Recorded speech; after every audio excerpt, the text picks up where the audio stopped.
The air in the hospital basement, emergency autopsy requested, hung thick and still, a cloying mix of disinfectant and something else. Something metallic, coppery. It always did down here. But tonight the usual sterile chill felt amplified, a prickle of unease crawling up my spine. My boots echoed on the linoleum, each step a deliberate announcement of my arrival. I'm UserUA, and when the call comes, I go. Especially when it's a locked room. The uniformed officer at the makeshift crime scene tape nodded, his face pale under the harsh fluorescent lights. UserUA, they've been waiting for you. His voice was tight, strained. He didn't need to tell me. The hushed urgency in the dispatcher's voice had been enough. I ducked under the tape, my gaze sweeping the scene. The room itself was small, utilitarian. Stainless steel tables, a few wheeled carts laden with instruments, and the pervasive, unsettling stillness that precedes a dissection.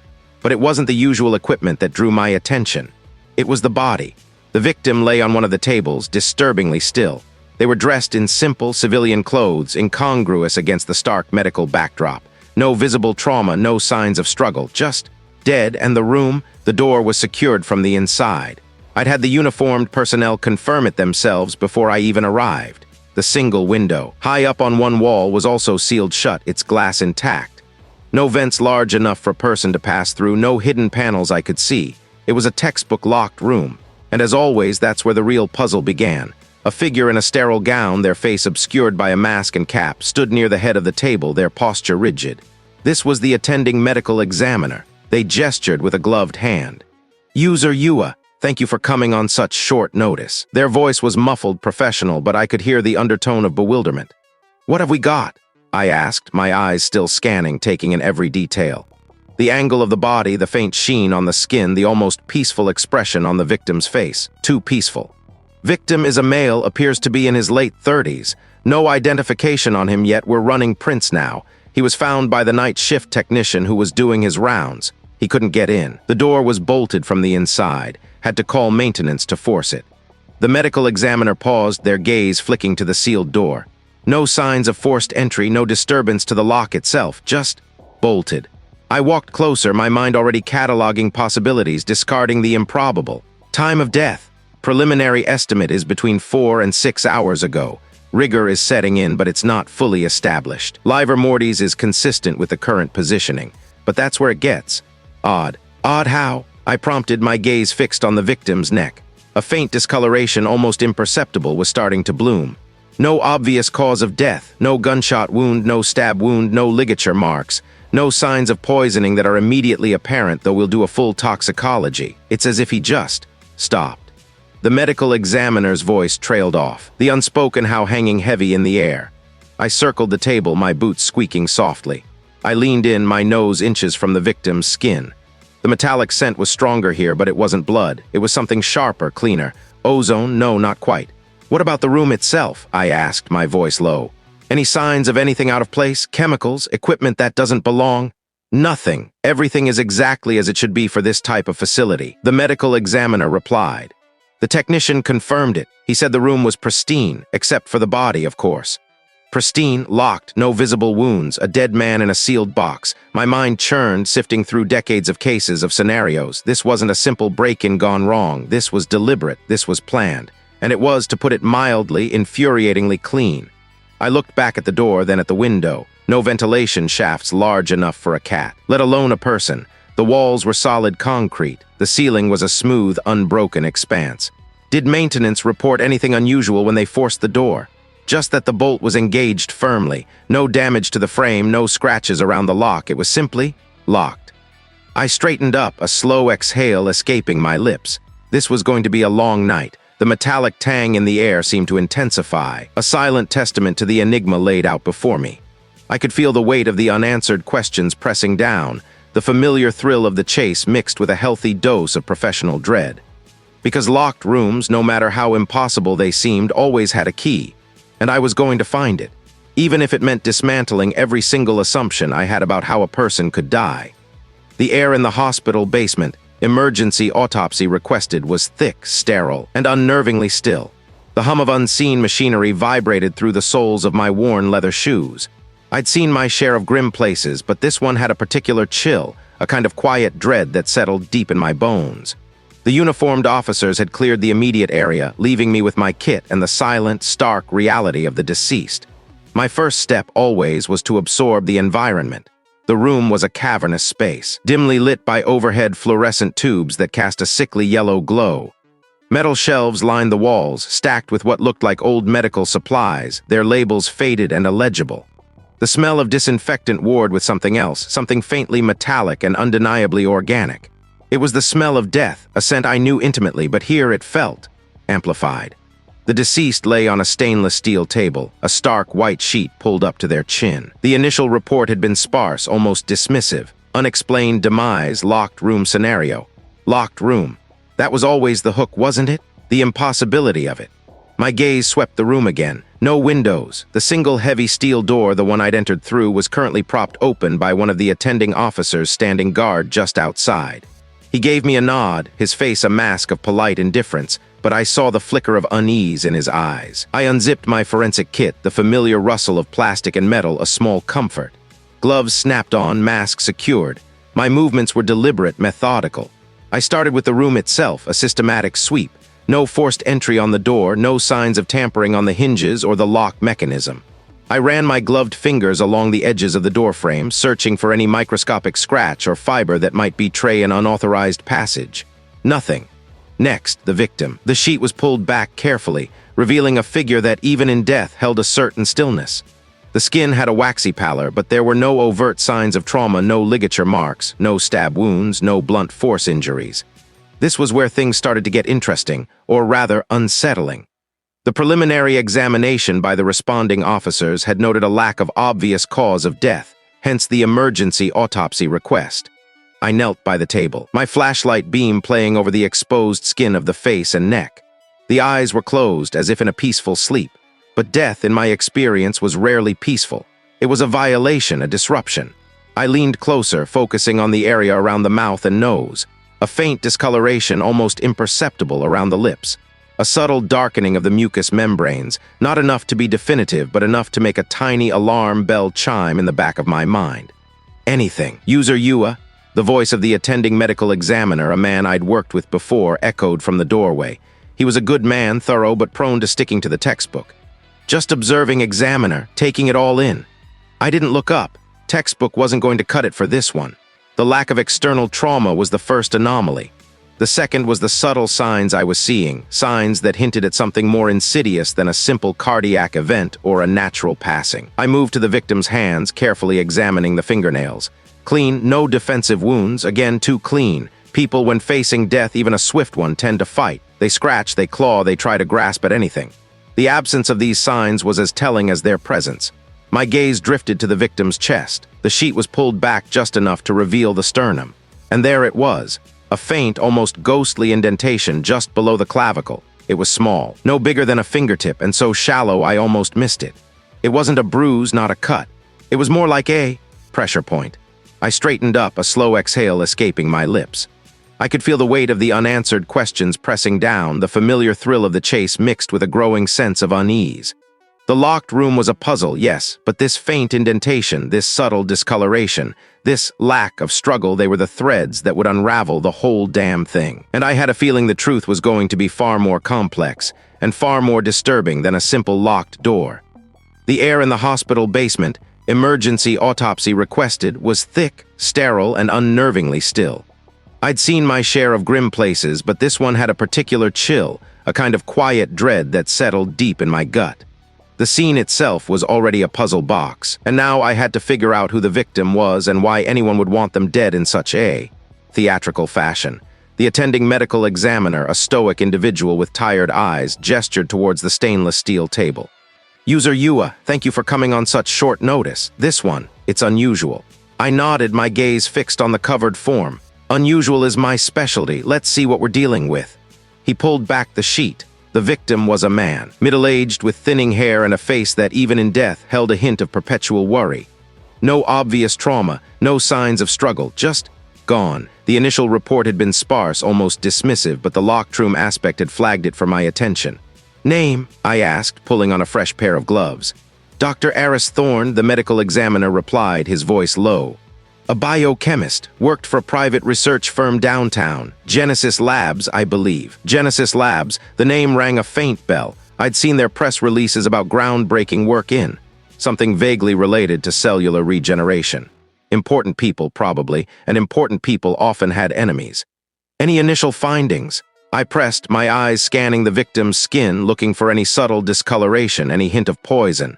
Nothing obvious. Toxicology is pending, of course, but the preliminary examination shows no external signs of foul play, no ligature marks, no puncture wounds. His internal organs appear healthy for his age, almost too healthy.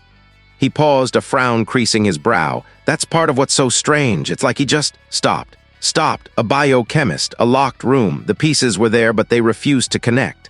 I leaned closer, examining Thorne's hands. His fingernails were clean, no dirt or debris under them. His skin was pale, but not unnaturally so. It was the quietness of the death that was screaming at me. Genesis Labs, I mused aloud. Any colleagues or associates we should be aware of, anyone he might have had friction with? The medical examiner shrugged. That's not really my purview, UserUA. The authorities are handling the background checks, but I did overhear some of the initial responding officers talking. Apparently, his wife was quite distraught, and there was mention of a recent, rather public falling out with a former business partner. A wife and a disgruntled partner. Classic, but a locked room that suggested something more personal, more calculated, unless the partner had access or knew a way in. I'll need to see his personal effects, I stated, my mind already racing through possibilities. And I want a full breakdown of his recent work. Anything he was developing. Any breakthroughs, any? Sensitive projects. Back at my office, the sterile chill of the hospital basement still clinging to my clothes, I started digging. Genesis Labs. A quick online search revealed Thorne as a key figure, a visionary, according to their own glowing profile. He was lauded for his work on novel enzyme inhibitors. The kind of work that could revolutionize medicine or create a highly effective, undetectable poison. My colleague, a sharp-eyed analyst, brought me a stack of files. UserUA, I've managed to get a preliminary look at Thorne's professional life. He was brilliant, no doubt, but also difficult. Apparently, he had a reputation for being ruthless in his pursuit of scientific advancement. Several former employees filed complaints about his management style, though nothing ever stuck. Ruthless, I repeated, flipping through a report detailing a patent dispute. That opens up a lot of doors, and this falling out with a business partner. Ah, yes, his name is Silas Vance, my colleague said, tapping a digital screen. They co-founded Genesis Labs. Vance was the financier, Thorne the brains. They had a spectacular split about 2 years ago. Vance accused Thorne of stealing his intellectual property and cutting him out of the company. He threatened lawsuits, made public accusations. Thorne, for his part, painted Vance as a greedy opportunist who didn't understand the science.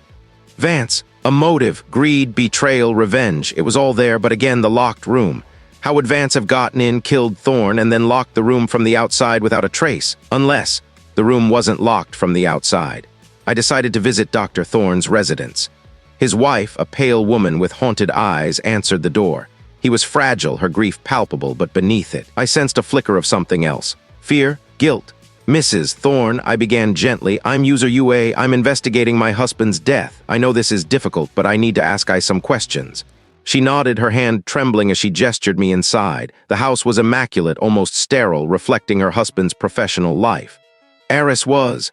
He lived for his work. Sometimes I felt like I was married to Genesis Labs, not to him. Did he have any enemies, Mrs. Thorne? I asked, my gaze sweeping across a bookshelf filled with scientific journals. Anyone who might have wished him harm?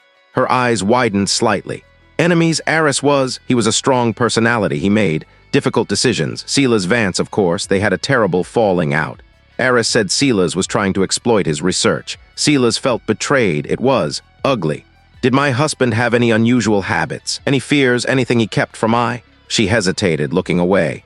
He was always very private about his work. He said it was for the good of humanity, but sometimes he seemed burdened by it, he mentioned.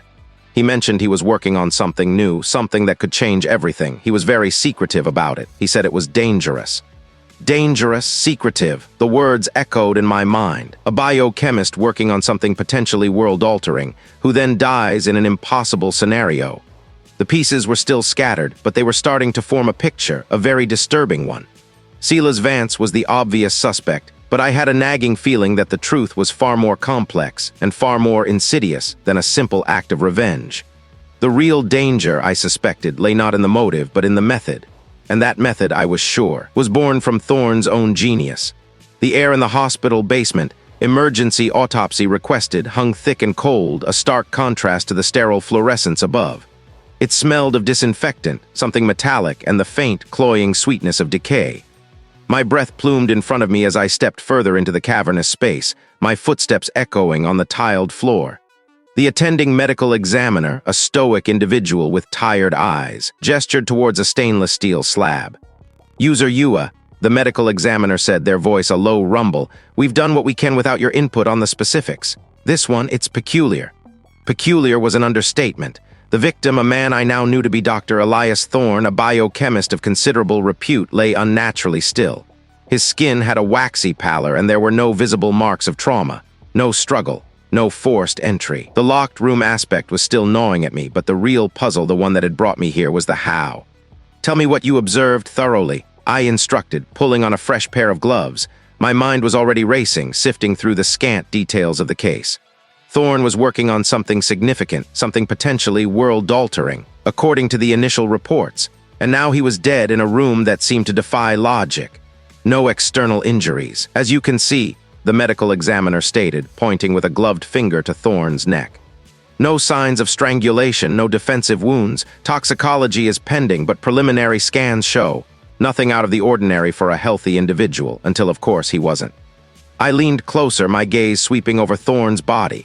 His eyes were open, staring blankly at the ceiling. There was a faint, almost imperceptible bluish tint to his lips. Cyanosis, but without any apparent cause. It was like trying to solve a riddle where half the letters were missing. The preliminary report mentioned something about an unusual residue on his clothing. I prompted, recalling a detail from the initial briefing. The medical examiner nodded, retrieving a small, sealed evidence bag from a nearby counter.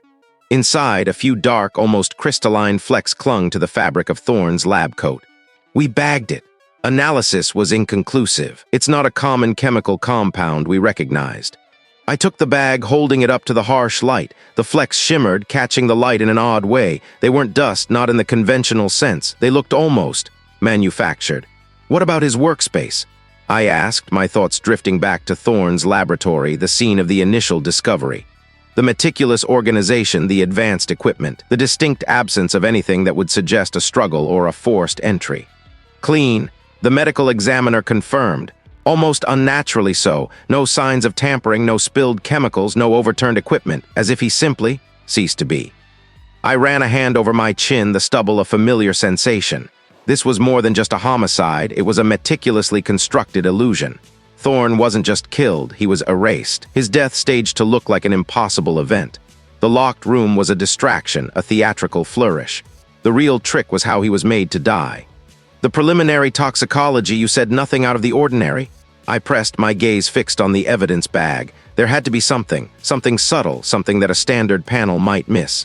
Nothing that would suggest poisoning, overdose, or any known biological agent, the medical examiner reiterated. "Ran the standard battery. If it's something novel, it won't show up." "Novel?" I mused, turning the evidence bag over in my hands. Thorne was a biochemist. He worked with cutting-edge research. It stood to reason that if he was murdered, the murder weapon might be something equally advanced. Something that left no trace. I remembered a detail from the crime scene photos, a small, almost insignificant smudge on the interior of the sealed laboratory door. I dismissed it at the time, assuming it was some residual cleaning agent. But now, with the flecks in my hand and the peculiar lack of cause of death, that smudge took on a new significance. "The residue," I said, my voice low and thoughtful. "Can we get a more detailed analysis of that? Beyond the standard identification, I want to know its composition, its molecular structure, any potential reaction pathways." The medical examiner gave a slow nod. "We can send it to the specialized lab. It'll take time, though. This isn't a typical request." "Time is something we might not have," I replied, my eyes meeting theirs. The tension in the room, already palpable, seemed to tighten its grip. Thorne's death was a scientific puzzle, and the clock was ticking on whoever had put the pieces together to kill him. I had a hunch this was just the beginning, and the real danger lay not in the method of murder, but in the reason behind it. The flecks in the bag felt like a single, cryptic word in a vast, unknown language. I had to decipher it. The sterile tang of antiseptic and something metallic, unmistakably biological, hit me the moment the elevator doors hissed open. I stepped out into the hospital basement. Emergency autopsy requested. The air thick and cold, a stark contrast to the humid night outside. The lighting here was unforgiving, fluorescent tubes humming above a long, stainless steel table that dominated the room. Thorn's covered form lay upon it, a silent, weighty testament to the impossible. A burly individual in scrubs, the lead pathologist, turned from a nearby workstation, wiping their gloved hands on a cloth. Their gaze, tired but sharp, met mine. "UserUA, glad you could make it. We've been waiting." "Anything definitive?" I inquired, my voice echoing slightly in the bare room. I walked closer to the table but didn't lift the sheet yet. I preferred to hear the initial findings first, let the facts paint the picture before the visual could influence my judgment. The pathologist sighed, running a hand over their close-cropped hair. "The cause of death is clear enough, cardiac arrest. Massive, sudden, but what triggered it?" That's where the puzzle begins. No obvious trauma, no external marks that would indicate a struggle or a conventional weapon. Toxicology is clean so far, but we're still running the full panel. No common poisons, his heart just stopped. Time of death, I pressed, my mind already sifting through the implications. A locked room, no entry, no struggle, no clear weapon, and now a sudden, inexplicable cardiac arrest. Between 2 a.m. and 3 a.m., give or take 30 minutes, the pathologist confirmed, consulting a tablet. Consistent with the initial estimates, whatever happened, it was quick. He likely didn't suffer. I finally pulled back the sheet, revealing Thorn's face. It was peaceful, almost serene, a chilling contrast to the violent questions swirling around his demise. His eyes were closed, lips slightly parted, just stillness. So no signs of a struggle, no forced entry, no obvious trauma, a clean tox screen so far. I summarized, my gaze sweeping over his body, searching for any anomaly. It's almost as if he simply died in his sleep. Except he didn't, the pathologist stated grimly. Someone was in that room, someone made sure he wouldn't wake up. My thoughts drifted back to the initial scene, the meticulous order, the absolute lack of disturbance. It felt like a stage carefully set, but for what? A message, a demonstration. What about internal observations? I questioned, looking up from Thorn's face. Anything unusual with the heart itself or other organs? The pathologist frowned, picking up a stylus. That's the other thing. His heart structurally was healthy for his age. No pre-existing conditions that would explain such a sudden, massive failure. No clots, no blockages. It's pristine, yet it failed completely. They paused, then added, there was a faint, almost imperceptible discoloration around the aortic arch, deep inside, like a bruise but not quite, more like a pressure mark. We're investigating further, but it's an odd detail, barely visible without magnification. A pressure mark deep inside the aortic arch. That didn't make sense. How could someone cause a pressure mark inside a major artery without any external trauma or internal laceration? My mind immediately tried to construct scenarios, discarding each as quickly as it formed. This was beyond conventional. This was scientific. Thorn wasn't just murdered. He was engineered to die. The method, whatever it was ingenious, insidious, and left almost no trace. My thoughts turned to motive. Thorn was a brilliant but often controversial research scientist. He made enemies as easily as he made breakthroughs. Who would have the means, the intellect, and the sheer audacity to pull off such a sophisticated killing? Back at the precinct, I reviewed Thorn's professional circle. One name kept surfacing, a constant, simmering rivalry that had recently boiled over. The research director of a competing institute, a brilliant mind in their own right, who had publicly accused Thorn of intellectual theft just months prior. The research director, I decided, was my most obvious suspect. I found the research director in their opulent, glass-walled office overlooking the city skyline. They were a study in composure, impeccably dressed, their silver hair perfectly coiffed. They offered me coffee, their voice smooth, unhurried, too unhurried perhaps for someone whose former rival had just been found dead. A tragedy, of course, the research director said, stirring their coffee with a delicate spoon. Thorn was complicated, but his contributions were undeniable. You had a public disagreement recently, I stated, watching their eyes. They didn't flinch. Professional differences, UserUA, they corrected, a faint, almost imperceptible smile playing on their lips. We were both passionate about our work. It led to heated debates, yes, but nothing more. We were rivals, not enemies. Where were you between 2 a.m. and 3 a.m. the night Thorn died? I wondered, cutting to the chase. The research director set their cup down precisely. I was at home, asleep. My housekeeper can corroborate that I was there when she arrived at 7 a.m., and my security system logs would show no unusual activity. I'm quite meticulous about such things. Anyone else home with you? No, I live alone. My security system is state-of-the-art. Not even a cat burglar could get in, let alone out, without tripping a sensor. They leaned back, a picture of calm confidence. My alibi is, as you can see, rather ironclad. I nodded slowly, taking it all in. The alibi was ironclad, too ironclad perhaps. It was almost rehearsed. You mentioned your security system. Do you monitor it remotely? Of course, they replied, a hint of pride in their tone. I have alerts for any unusual activity directly to my personal device. I review the logs daily. And on the night of Thorne's death, there was nothing. Absolutely nothing, they confirmed, their gaze unwavering. A quiet night like any other. I woke up, had my tea, went for my morning run, and came to the office. My eyes scanned their office, landing on a small, intricate model of a human heart on their desk, made of polished metal, gleaming under the harsh office lights. It was a beautiful, complex piece, a scientist's ornament, but it suddenly felt significant. Did you know Thorne was working on a new energy conduit project? I inquired, pivoting slightly. The research director's composure wavered for a fraction of a second, a flicker in their eyes before they regained control. Thorne was always working on something. He was a brilliant mind, as I said, but his specific projects. We didn't share notes, UserUA, not since our professional disagreement. Right, I mused, picking up my pen. Yet earlier you called his death a tragedy and his contributions undeniable. You seem to know a fair bit about his general work, despite your rivalry. A colleague's work is always of interest, even a rival's, they shrugged, dismissing my observation. We exist in the same ecosystem, after all. I left the research director's office with a gnawing feeling in my gut. Their alibi was impeccable, their demeanor unflappable. But that momentary flicker when I mentioned Thorne's specific project, the new energy conduit. It had been brief, almost imperceptible, but I'd seen it. They claimed not to share notes, not to know his specific projects, yet the mention of it had resonated. And the metal heart on the desk. A professional ornament, yes, but it felt like a silent boast or a subtle clue. I found myself doubting. Was I grasping at straws? The alibi was solid. Maybe the research director was simply a meticulous, calm individual unburdened by emotion even in the face of death. But the pieces didn't quite fit. The perfect alibi felt too perfect, too ready. It was like a carefully constructed wall designed to withstand scrutiny. But every wall, no matter how strong, has a keystone. And I had a hunch that the research director's keystone might just be that fleeting flicker in their eyes, that brief hesitation when a specific detail about Thorne's work was mentioned. I left the research director's office with a gnawing feeling in my gut. They claimed not to know the specifics of Thorne's work, only that it was cutting edge. That was a convenient omission, given Thorne's position. My instincts, honed over years of sifting through deception, screamed that I was being fed a carefully constructed narrative. The logical next step was to revisit the victim, or what remained. I needed to understand the how before I could truly understand the who or why. The initial report from the scene had been frustratingly vague about the cause of death beyond cardiac arrest, likely stress-induced. That simply didn't sit right with me, not with a locked room and a brilliant mind like Thorne's involved. I made the call, requesting an immediate, thorough internal examination.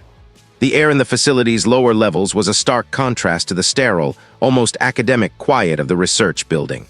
Here, the hum of ventilation systems was louder, a metallic tang hung in the air, and the distant clatter of unseen equipment echoed through the tiled corridors. The fluorescent lights buzzed with an oppressive intensity, casting a cold, blue-white glow on everything. UserUA, a voice greeted me as I approached the designated examination chamber. The pathologist, a person whose face I couldn't quite place from previous cases, but whose reputation preceded them, stood by a stainless steel table. They wore a surgical gown, mask, and gloves, their eyes, serious and focused, meeting mine over the top of their mask. We're ready to begin the emergency autopsy requested. I've already done the external examination. Nothing obvious, I'm afraid. That's what worries me, I replied, pulling on a fresh pair of gloves from a dispenser on the wall. The plastic stretched tight against my skin, a familiar, uncomfortable second layer. No signs of struggle, no forced entry, no visible trauma, yet a man dies suddenly in a locked room. It defies logic. I watched as the pathologist began their work, their movements precise and practiced. The initial incisions were clean, revealing the layers beneath the skin. My gaze swept over Thorne's still form, searching for anything, a discoloration, a subtle mark, anything that the initial responders might have missed in their haste. The room smelled of antiseptic and something deeper, more organic, a scent that always reminded me of the fragile boundary between life and its abrupt cessation. Heart appears enlarged. The pathologist murmured, their voice muffled by the mask, as they carefully exposed the thoracic cavity. Consistent with a sudden, severe event, but no obvious blockages, no ruptured vessels. They probed, their gloved fingers expertly navigating the intricate landscape of the human body. Lungs are clear, no signs of struggle for breath. I leaned closer, my eyes scanning the exposed organs. What about the surrounding tissue? Any unusual bruising, scorching, anything that suggests an external force, however subtle? The pathologist paused, their brow furrowed in concentration. No, nothing superficial, but hold on. They leaned in, adjusting the powerful overhead lamp. Look here. They pointed with a slender instrument. The tissue surrounding the heart, deep within the mediastinum, there's a peculiar blanching, almost like a localized thermal effect, but without any charring or smoke damage. And it's not uniform, it's almost directional. I peered closer. The area they indicated was indeed subtly different, a paler, almost calcified appearance in contrast to the healthy pink and red of the surrounding muscle. It was an anomaly, a whisper of something profoundly wrong. Could it be a chemical burn?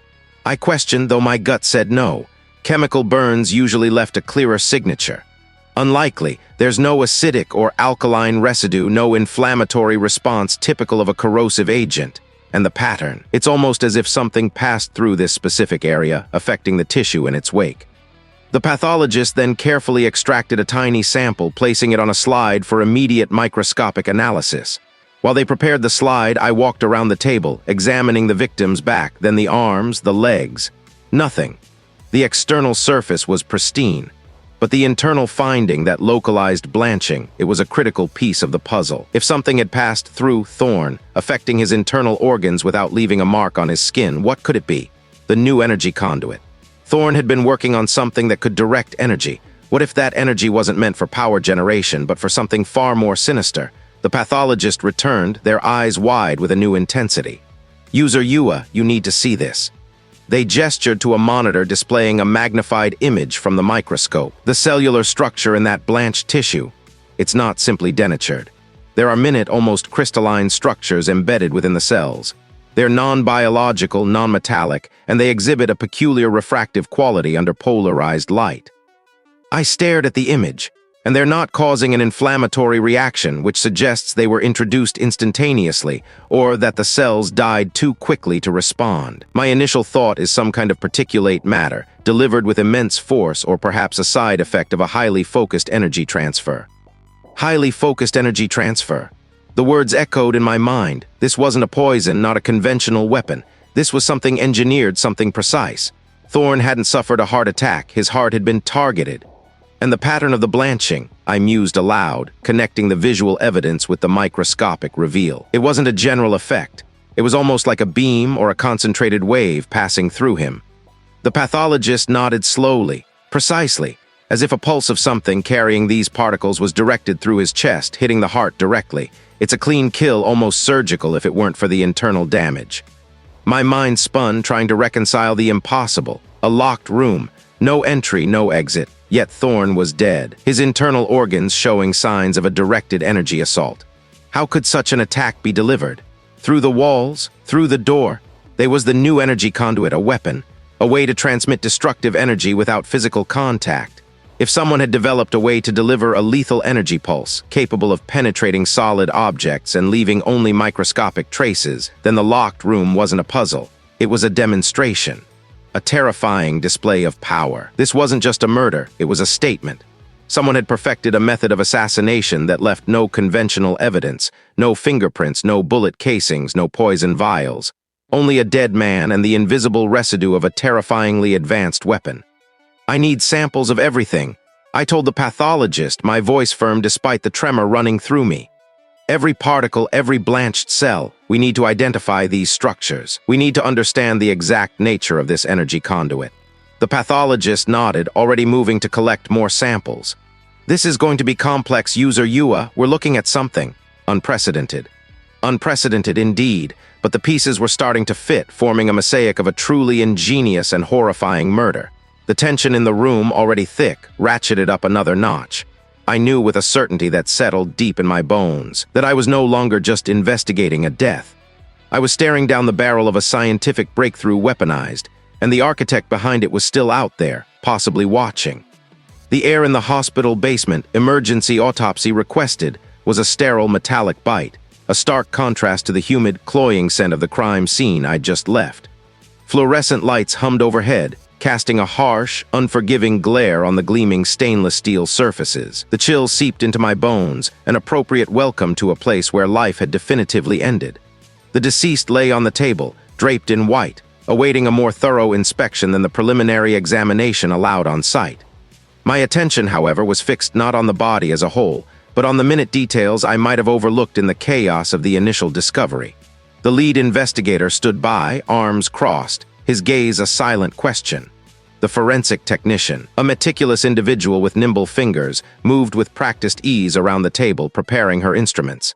"Anything new jump out at you, UserUA?" the lead investigator asked, his voice low, almost reverent in the hushed space. I shook my head slowly, my eyes tracing the victim's arm. "Not yet, but I'm looking for what shouldn't be there, not just what is." The locked room, the lack of forced entry or exit, the perplexing absence of a struggle, it all pointed to an execution delivered with surgical precision, or perhaps scientific cunning.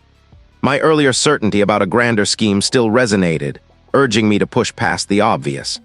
I leaned closer, donning a pair of magnification goggles. My gaze swept over the deceased's exposed skin, looking for any discoloration, any minute abrasion, any foreign residue. The forensic technician had already taken samples for toxicology and trace evidence, but sometimes the human eye, guided by experience, could spot the anomaly before the lab report confirmed it. My focus narrowed to the deceased's left wrist, just above where a watch would normally sit. It was a pale, unremarkable patch of skin. But then under the intense focused beam of my handheld LED, I saw it. A faint, almost imperceptible gleam. It wasn't a scratch. It wasn't a speck of dust. It was a single thread-like filament embedded so shallowly that it looked more like a stray eyelash caught on the skin. But it wasn't an eyelash. It was too rigid, too perfect, too synthetic. "Hold that light there," I instructed the forensic technician, my voice barely above a whisper. I produced a pair of ultra-fine tweezers from my kit, my breath held. With excruciating care, I teased the minuscule filament free. It was no more than a millimeter long, and under the magnification, it glowed with a faint, almost ethereal luminescence. "What is it?" the lead investigator asked, stepping closer, a flicker of curiosity replacing his usual stoicism. I transferred the filament to a sterile slide, placing it under my portable microscope. The image resolved on the small screen, a perfectly uniform strand, almost translucent with a crystalline structure. "It's a polymer," I murmured, more to myself than to them. "A very specific one, high tensile strength, biocompatible, the kind used in microsurgical robotics or advanced material science research." My mind immediately flashed back to a file I'd reviewed weeks ago, a case study on a groundbreaking patent dispute. The deceased, a brilliant but notoriously cutthroat researcher, had recently won a major intellectual property battle against a rival, a man known for his pioneering work in bio-integrated microrobotics. The rival researcher, a man named Dr. Alastair Finch, had been publicly humiliated, his career trajectory seemingly derailed by the deceased's legal maneuvering. The animosity between them had been legendary within their academic circles. Could this be a connection? I stared at the glowing filament on the screen. This wasn't some common fiber. This was specialized, expensive, rare. Only a handful of labs in the world worked with materials like this, and Alastair Finch's facility was one of the most prominent. "This material," I continued, pointing at the screen, "it's extremely difficult to manufacture. It requires very specific conditions, proprietary techniques. It's not something you'd find lying around just anywhere." The lead investigator furrowed his brow. "Are you suggesting this is from a specific lab?" "I'm suggesting it points to a very specific field of research," I clarified, "and a very specific individual who happens to be a known adversary of our deceased." My internal monologue was already running through scenarios, piecing together the possibilities. The filament was too small to be a weapon, but what if it was part of a delivery system? A micro-injector, perhaps, designed to introduce a lethal agent without leaving a larger wound. This was the weight. That doesn't add up moment that settled like a lead weight in my stomach. If it was part of a delivery system, it would have to be either left behind or somehow pulled back through an impossibly small opening. The locked room just got a whole lot more complex, twisting itself into an even tighter knot. A flicker of doubt crept in. Was I overthinking this? Was this just a random contaminant, a stray piece of equipment from a lab visit, or even a deliberate plant to mislead? The human mind, especially a forensic one, was adept at finding patterns, sometimes where none existed. Was I forcing a connection simply because it fit a narrative of scientific manipulation? No. The precision, the rarity of the material, the location on the wrist, it felt too deliberate, too specific to be coincidence. This wasn't just a random piece of fluff. This was a signature. I need to know everything about Dr. Alistair Finch, I stated, my voice firm, pushing the doubt aside. His movements, his research, his finances, everything. The lead investigator nodded slowly, his expression grim. You think he's our second suspect? I think he's a strong lead, I corrected, my gaze returning to the deceased. The filament, so tiny, so easily overlooked, had just blown this case wide open, adding another layer of scientific intrigue and personal malice to an already impossible murder. The tension in the room, already palpable, thickened, a silent acknowledgement that the hunt for the truth had just become significantly more dangerous and infinitely more fascinating. The frigid air of the hospital basement, emergency autopsy requested, bit at my exposed hands, a stark contrast to the humid, stagnant heat of the crime scene just hours before. The fluorescent lights overhead hummed a monotonous tune, casting a sterile, almost clinical pallor over everything. My breath plumed faintly in front of me as I leaned closer to the metal table, the distinct tang of antiseptics, and something else, something organic and iron-rich, stinging my nostrils. The pathologist, a meticulous individual with wire-rimmed spectacles perched on the end of her nose, was already deep into her work. Her movements were precise, practiced, each incision and observation noted by the recording technician stationed nearby. She hadn't bothered with pleasantries, and I appreciated that. Time was a luxury we didn't have. An emergency autopsy meant the clock was ticking, not just for the deceased, but for the answers we desperately needed. I watched, my gaze sweeping over the scene, not just the body, but the instruments, the pathologist's gloved hands, the very air in the room. I was looking for anything that felt out of place, anything that echoed the impossible nature of the locked room or the peculiar, almost ethereal quality of that tiny filament. It felt like chasing smoke, but I knew better. Smoke always left residue. No obvious external trauma, the pathologist intoned, her voice flat, professional, as she dictated to the technician. Entry points appear intact. Standard post-mortem lividity consistent with position found. I nodded slowly, my mind replaying the image of the victim. Serene, almost peaceful despite the violence of their end. That was the first wait that doesn't add up moment. People didn't just die in locked rooms without a struggle, without a mark, especially not in circumstances that screamed targeted murder. My eyes drifted to the neck, then the chest. The pathologist was making her way methodically, examining the superficial layers before she delved deeper. He was looking for blunt force trauma, stab wounds, ligature marks, the usual suspects. I, however, was looking for the unusual. I was looking for the whisper of that filament. Any unusual discolorations? I asked, my voice barely above a murmur, not wanting to disrupt her rhythm. She paused, adjusting her glasses. Minor bruising around the left clavicle, likely from the fall, nothing indicative of direct cause of death. She continued her examination, her focus absolute. My internal clock was ticking faster than hers. The filament, that minuscule thread of what looked like advanced composite material, had been found near the victim's head, almost as if it had been discarded or perhaps had fallen from something. It wasn't a conventional weapon, but it hummed with the potential of a scientific explanation. If it was part of the murder, it wouldn't leave a gaping wound. It would be subtle, insidious. As the pathologist carefully opened the thoracic cavity, my breath hitched. The internal organs presented an initial picture of health, no obvious signs of a massive heart attack or stroke. But then my gaze sharpened, drawn to a pinpoint anomaly. "Hold there if you would," I said, stepping closer, my voice firmer now. The pathologist looked up, a flicker of impatience in her eyes, but she obliged, her scalpel hovering. "What is it, UserUA?" "Just there." I pointed, my finger hovering inches above the heart. "Do you see that?" She leaned in, her brow furrowing. A minute discoloration, almost microscopic, appears to be a localized lesion on the pericardium. Could be an artifact or a pre-existing condition, perhaps a small calcification. She reached for a magnifying glass.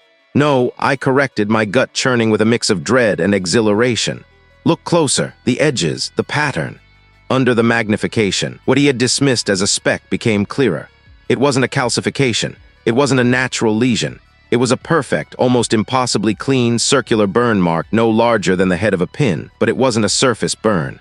This was internal on the outer layer of the heart sac, and within its blackened center under the right angle of light, I saw it a shimmering metallic glint. It's not a burn from a hot object, I explained, my mind racing, connecting the dots I hadn't even realized were there. The tissue isn't charred in the way you'd expect from heat. It's vaporized, and that residue, it's not organic. The pathologist, now intrigued, took a sample, placing it on a slide.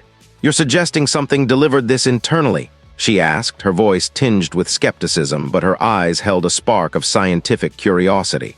"I'm suggesting something created this, something that could pass through tissue without leaving a trace on the surface. Something so precise it could target a specific point, then vanish or retract." My thoughts were a whirlwind. The filament. It had been found outside the victim, near their head. What if it was just a trace, a fragment of a larger, more complex delivery system? What if it was a microprojectile, coated in some exotic material, designed to deliver a pinpoint, high-energy impact? The residue, when viewed under a powerful microscope, revealed itself as a unique composite, minutely fractured, almost crystalline. It wasn't copper or steel or any common metal. It was what I suspected. The filament was made of a specialized, high-conductivity material, likely designed for focused energy transfer. "This isn't a natural death," I murmured, more to myself than to the pathologist. "And it's not a conventional weapon." My mind flashed to the profiles we'd gathered. The suspects. One name in particular resonated with this kind of intricate, almost theoretical precision. A former colleague of the victim, a brilliant but notoriously volatile materials scientist who had a public falling out over intellectual property. Their specialty? Microfabrication of advanced conductive polymers and alloys designed for ultra-precise energy applications. They had the means, the knowledge, and certainly the motive given the history. The "wait, that doesn't add up" moment hit me full force. Why target the pericardium with such precision? It wasn't the heart muscle itself, but the sac around it. A targeted high-energy impact there, designed to disrupt the electrical rhythm without leaving a large, obvious wound. A perfect murder weapon for a locked room. Invisible, silent, leaving only a microscopic calling card. The killer hadn't just wanted the victim dead, they wanted to prove a point. To demonstrate their ingenuity, their mastery, leaving behind a clue so subtle, so scientifically advanced, that only someone looking for exactly that could find it. It was a challenge, a signature. "Get a full spectroscopic analysis on that residue," I instructed, my voice sharp, cutting through the sterile hum. "Compare it to known advanced composite materials, specifically those used in high-frequency energy transfer and micropropulsion systems." The pathologist looked at me, her skepticism replaced by a dawning comprehension. "You think this was delivered by something unseen?" "I think," I said, my gaze returning to the body, now a canvas of intricate hidden violence. "We just found the murder weapon, or at least its deadly calling card, and I think I know who developed it."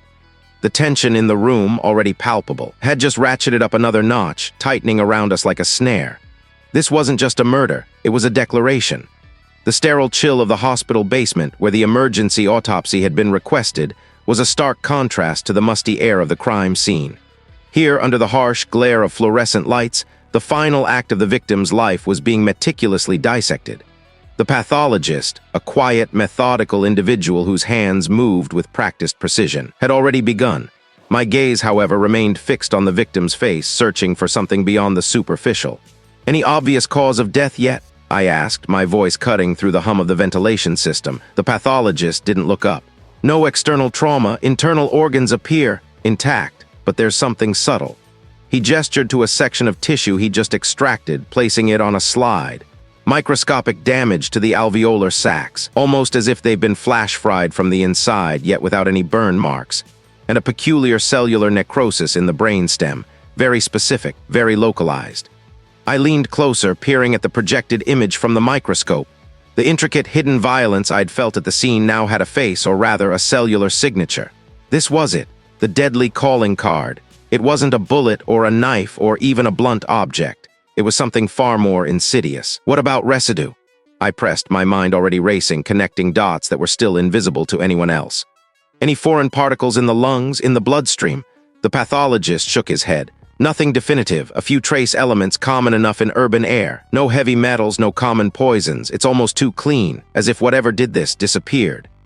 "Exactly," I murmured, a shiver tracing its way down my spine despite the clinical environment. "Disappeared?"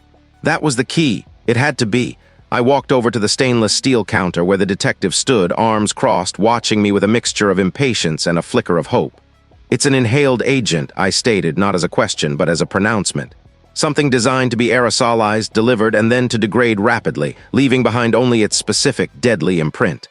The detective raised an eyebrow, skeptical.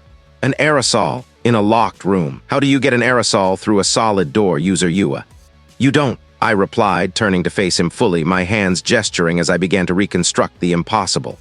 "You don't put it through the door, you put it through the air. Think about the room. It was sealed, yes, but not airtight. No building ever truly is. There are always vents, air conditioning, heating ducts, small gaps around windows, under doors." I paused, letting the silence build, letting the tension in the room thicken. The killer didn't enter the room. They never needed to. They introduced the agent through the building's ventilation system, or more likely, a localized, portable delivery system positioned to feed directly into the room's air intake. The detective scoffed. "A portable system, and nobody saw it. Nobody smelled anything." "That's the ingenious part," I explained, my voice gaining momentum, driven by the clarity of my hypothesis. "The agent wouldn't have had a smell, or at least not one that would trigger an alarm. And it would have been highly targeted. Perhaps a burst delivered at a specific time when the victim was known to be alone in that room, perhaps sleeping. The damage we're seeing, this cellular necrosis, it's consistent with something that attacks the body at a fundamental molecular level. Something volatile. Something that does its job and then dissipates, leaving no lingering presence. But the room was locked from the inside." The detective pointed out, a challenge in his tone. "Deadbolt thrown, windows latched, no sign of forced entry or exit." "Precisely," I agreed, a grim satisfaction settling over me. Because the killer wasn't inside, and the victim, once exposed, would have been incapacitated quickly. Perhaps a sudden onset of dizziness, confusion, then collapse. In their final moments, they wouldn't have been trying to open the door. They would have been fighting for breath or consciousness. The lock simply remained in place, a silent testament to a killer who never needed to touch the victim or even step foot inside the room. I walked back to the victim, my gaze tracing the faint, almost imperceptible lines on the skin. The calling card isn't just the microscopic damage. It's a specific metabolic byproduct, a unique signature left behind when this particular agent interacts with human physiology. It's what allowed me to recognize it, even without residue. A colleague who had been quietly observing finally spoke up. "So what kind of agent are we talking about, UserUA? Something biological, chemical?" "A hybrid, I suspect," I mused, a flicker of doubt momentarily clouding my certainty. "Or something entirely novel. The damage pattern suggests a targeted attack on cellular energy production, or perhaps a disruption of neural signals.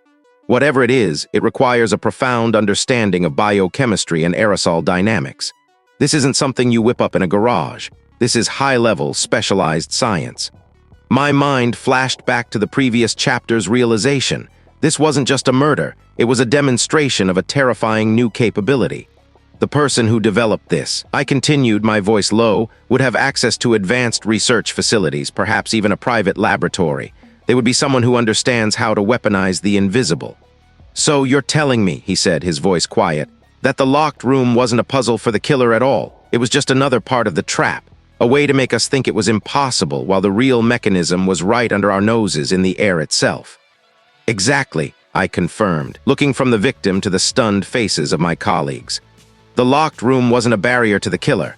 It was a perfectly sealed chamber designed to hold the target and to contain the deadly, disappearing truth. The implications were immense, stretching far beyond this single crime.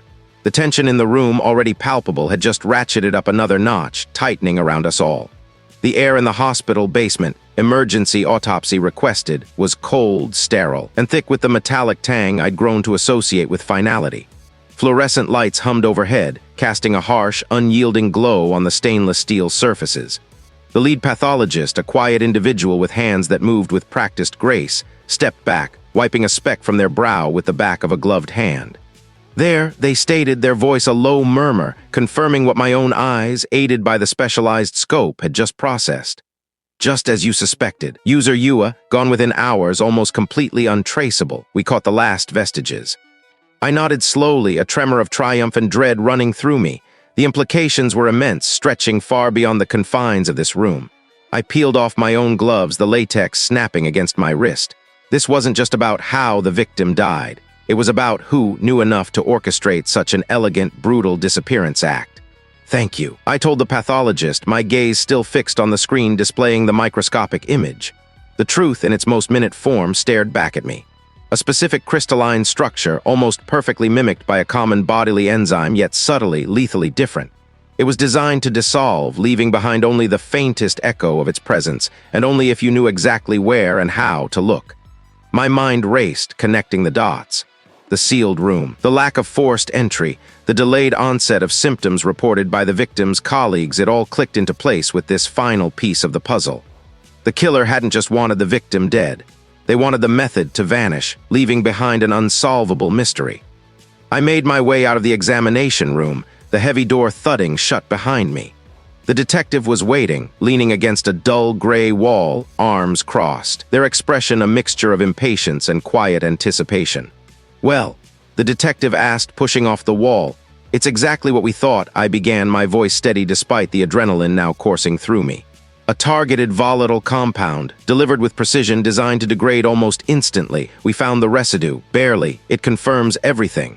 The detective's eyes narrowed. "So, the colleague," I nodded. "The one with the specific scientific background, the access to the necessary equipment, and the motive we've been digging into. The one who seemed almost too helpful in pointing out the impossibility of the crime." We didn't need to say their role. It hung in the air, heavy and undeniable. The colleague, who had presented as a sympathetic figure devastated by the loss, had been meticulously constructing an alibi of bewilderment. "Bring them in," I instructed, my voice firm. "Now, I want to be there."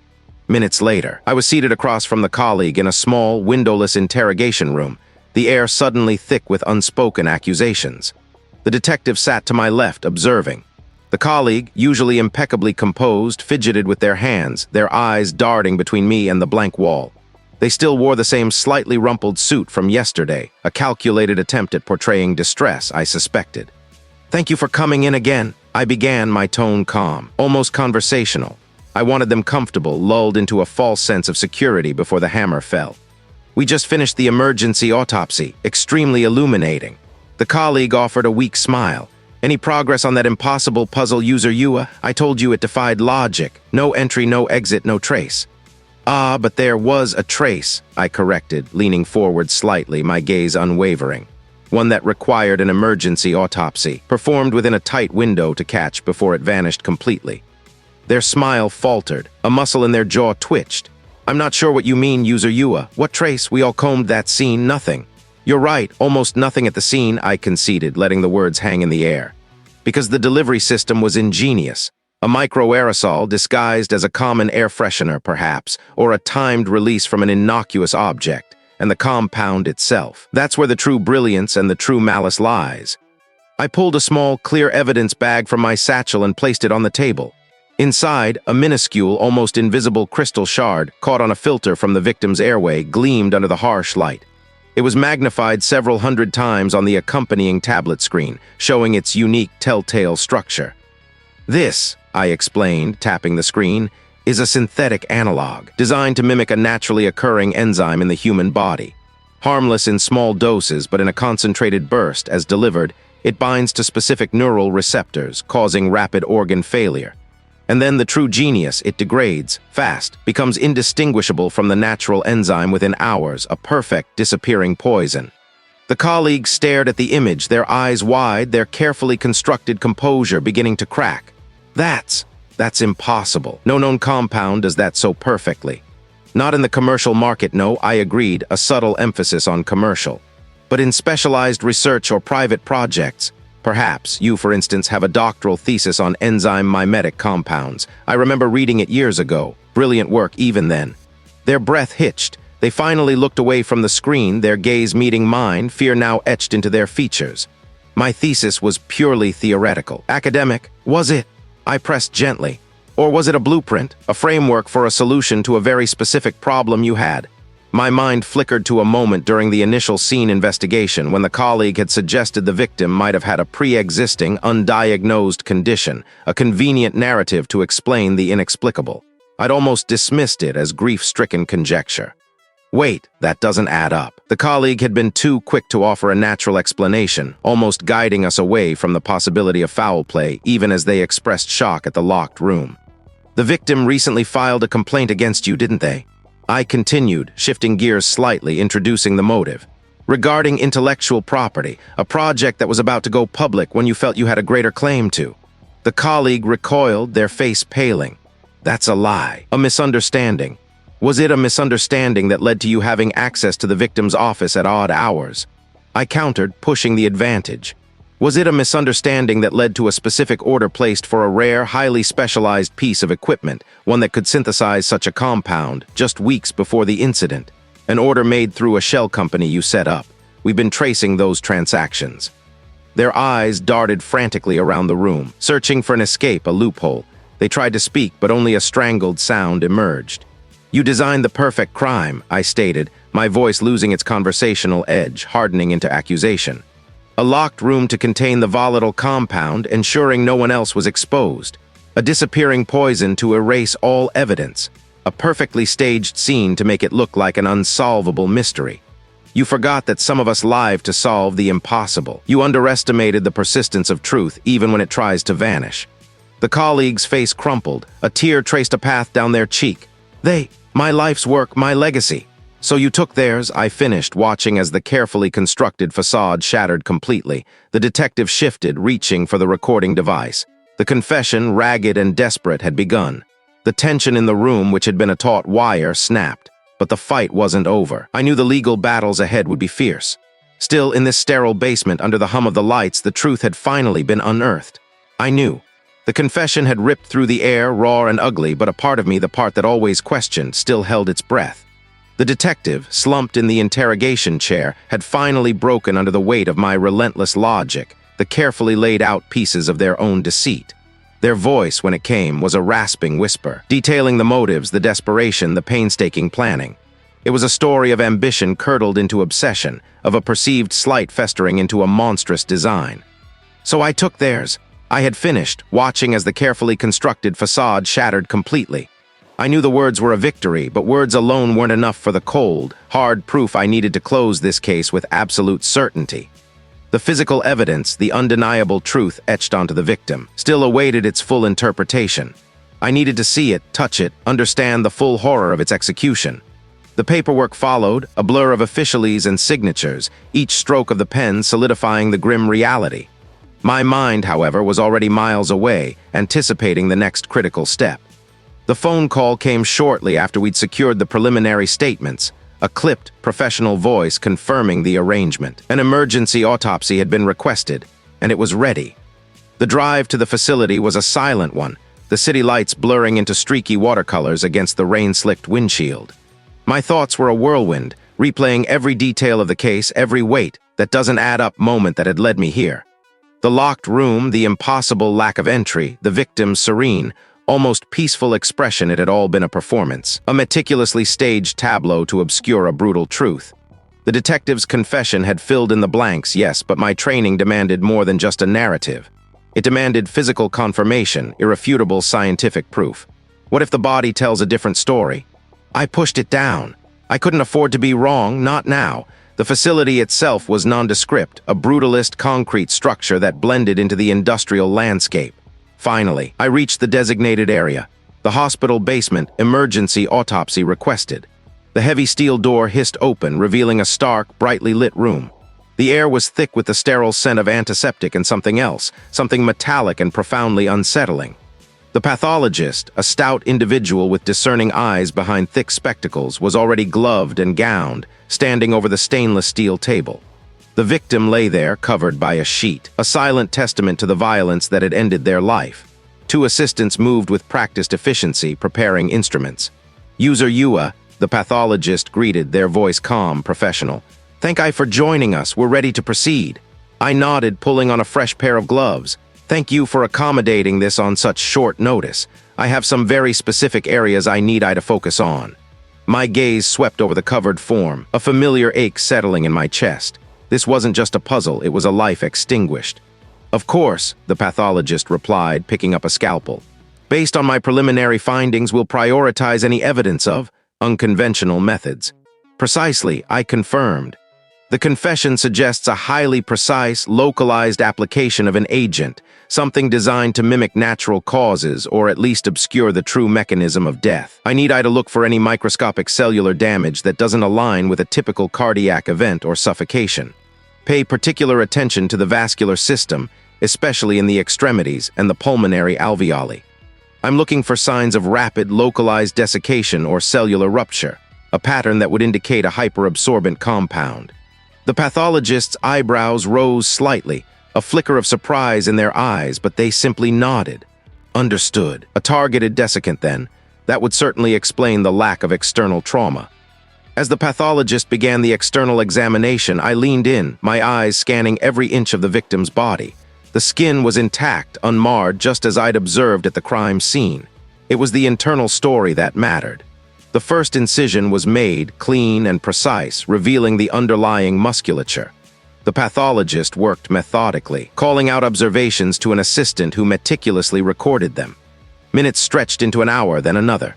My focus narrowed, my breath catching in my throat each time the pathologist paused, their brow furrowed in concentration. The initial findings were, as expected, ambiguous. No obvious signs of poisoning, no massive internal bleeding, no clear indication of a struggle. The heart appeared intact, the lungs relatively clear. The mosquito of doubt tried to re-emerge, but I swatted it down. Keep looking, it's there. Hold here, I instructed, pointing to a specific region of lung tissue as the pathologist was about to move on. Can we take a sample from this area and examine it under higher magnification, specifically looking for any micro-tears or unusual cellular distortion? The pathologist complied, taking the sample with practiced ease, while an assistant prepared the slide. The pathologist continued the internal examination, following my earlier instructions to scrutinize the vascular system.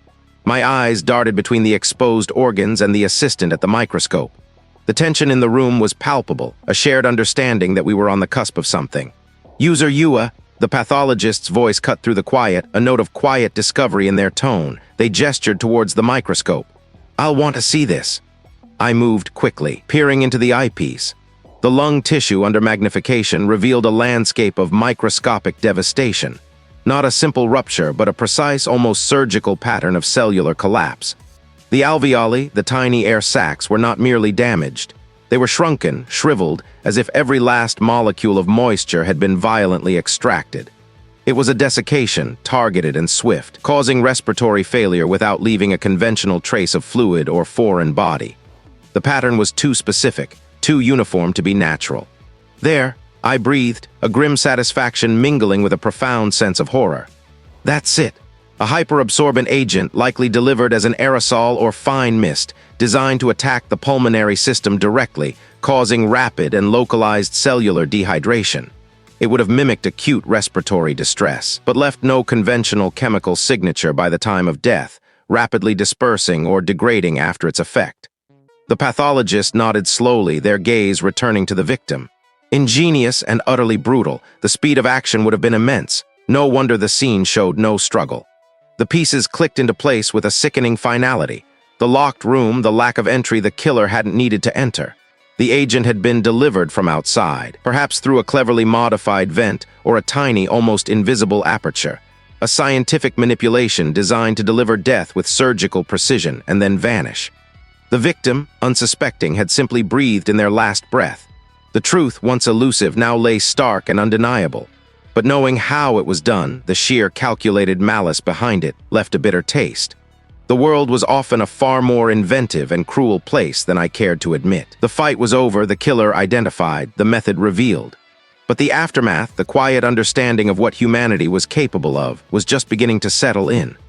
The cold, sterile air in the hospital basement, emergency autopsy requested, clung to my clothes, a familiar chill that had nothing to do with the thermostat. It was the chill of finality, of answers bought at a terrible price. I stood beside the stainless steel table, my gaze fixed on the subject, or what remained of them. The principal examiner, a colleague known for their meticulous precision, gestured to a magnified image projected onto a nearby screen. "We found it, UserUA," the examiner stated, their voice low, devoid of emotion. "A micro-perforation almost invisible to the naked eye on the posterior wall of the primary ventilation duct. It aligns perfectly with your theory of external agent delivery." My gut tightened. The pieces had clicked, yes, but seeing the physical proof, the sheer audacity of it, was a different kind of blow. For a moment, a wave of self-doubt washed over me. How had I missed the potential for such a minute entry point in my initial sweep? The building's blueprints were complex, true, but I prided myself on my thoroughness. Was I losing my edge, or had the perpetrator simply been that good? The examiner continued, pointing to a different area on the screen. And the agent itself, a sophisticated neurotoxin, delivered as an aerosol designed to rapidly dissipate after inhalation, leaving virtually no trace in the immediate environment. Only very specific tissue samples deep within the respiratory system showed residual markers. It was designed to be undetectable, a ghost. A ghost, that's what it had been. The victim found in that pristine, locked office, no struggle, no forced entry, just gone. It was meant to look like a sudden, natural collapse or perhaps a heart attack. But the faint, almost imperceptible discoloration on the victim's fingertips, which I'd initially dismissed as a minor anomaly, now made sickening sense.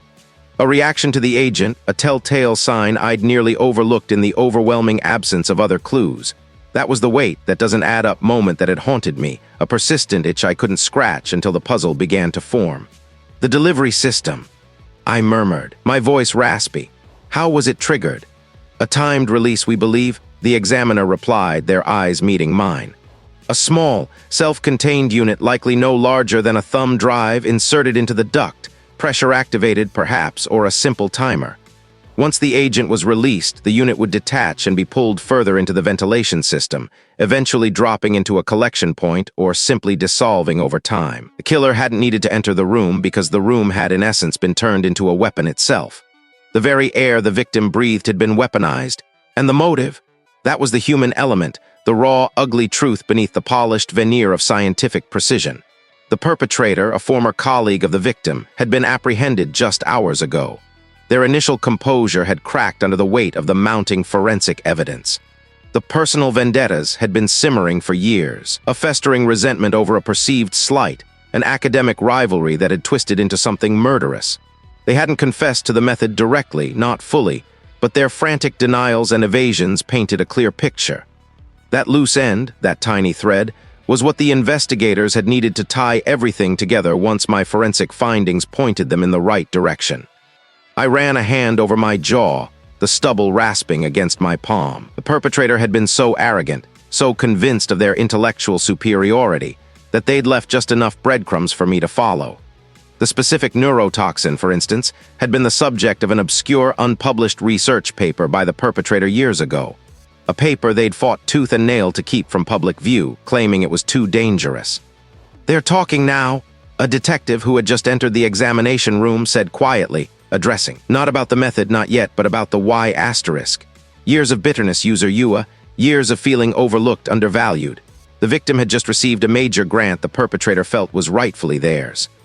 I nodded slowly, the mundane, terrifying banality of it. A grant, a professional rivalry. It was a stark reminder that no matter how complex the method, the core of the crime often boiled down to the most primal emotions. The case was closed, or as close to it as these things ever got. The impossible had been rendered terrifyingly possible. It raised questions about the boundaries of scientific knowledge, the ethics of discovery, and the ease with which brilliance could be perverted into an instrument of death. I looked at the subject on the table one last time, a silent promise made. My work was never truly done, and I would be there, sifting through the fragments, searching for the truth, no matter how unsettling it might be. The tension never really dissipated. It simply shifted, waiting for the next impossible crime to demand my attention.